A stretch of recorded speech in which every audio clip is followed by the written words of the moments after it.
Hi, it's Mark Bossert. I'm here with Bernie Pawlik, Pawlik Automotive in Vancouver, BC, Canada. Vancouver's best auto service experience, and we're talking cars. How you doing, Bernie? Doing very well. So, 2017 Fiat 500e electric vehicle as our guest today. What was going on with this vehicle? So this vehicle had been sitting for apparently 6 to 8 months and it would not start because the EV battery was dead. The big drive battery was dead. So the owner towed it to our shop for us to have a look at it. How common of an issue is this with the EVs?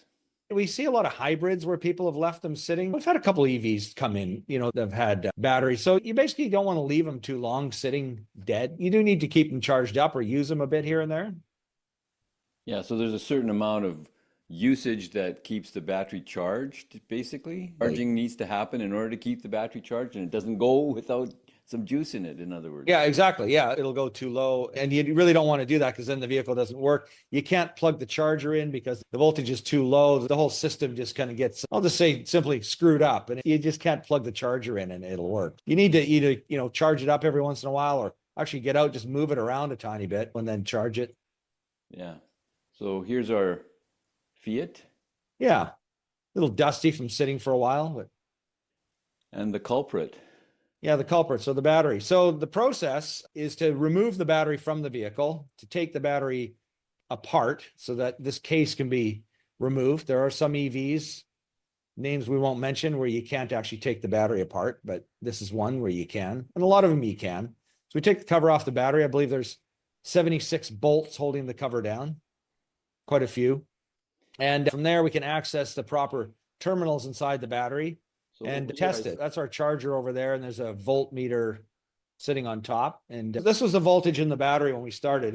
It's supposed to be 360 volts, but it's only got 36. If you just move the decimal place to the right by one, then it would have the right voltage. And that's what happened when we had finished the charging process. But to get it there took quite a long time of charging to get some voltage into the battery. So our charger, which is a very slow charging process, would actually allow the charge to come into the battery.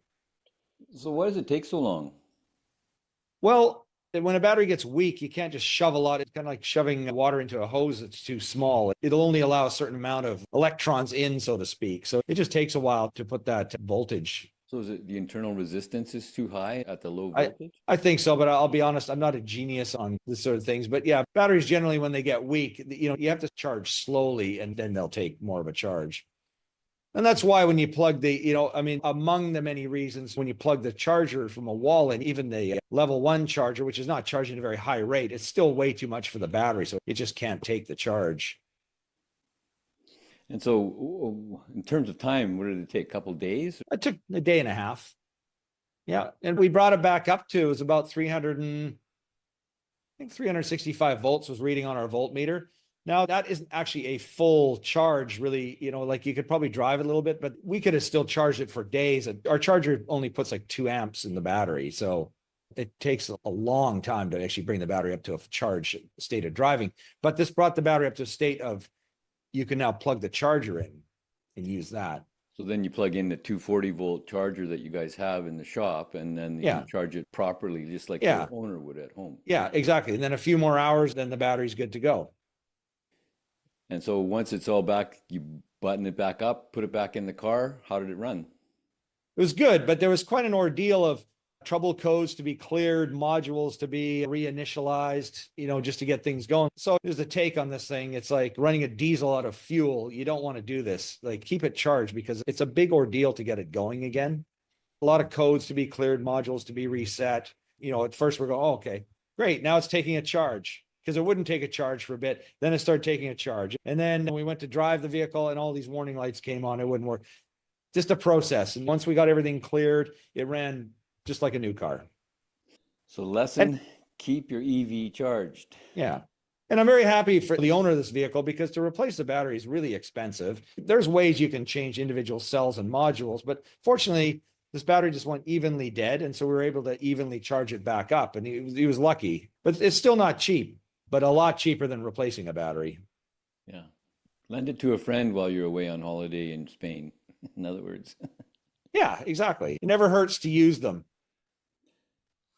So if you're looking for service for your EV in Vancouver, BC, Canada, the experts are at Pawlik Automotive. You can reach them online at pawlikautomotive.com. You can book your appointment right there, or you can call them at 604-327-7112.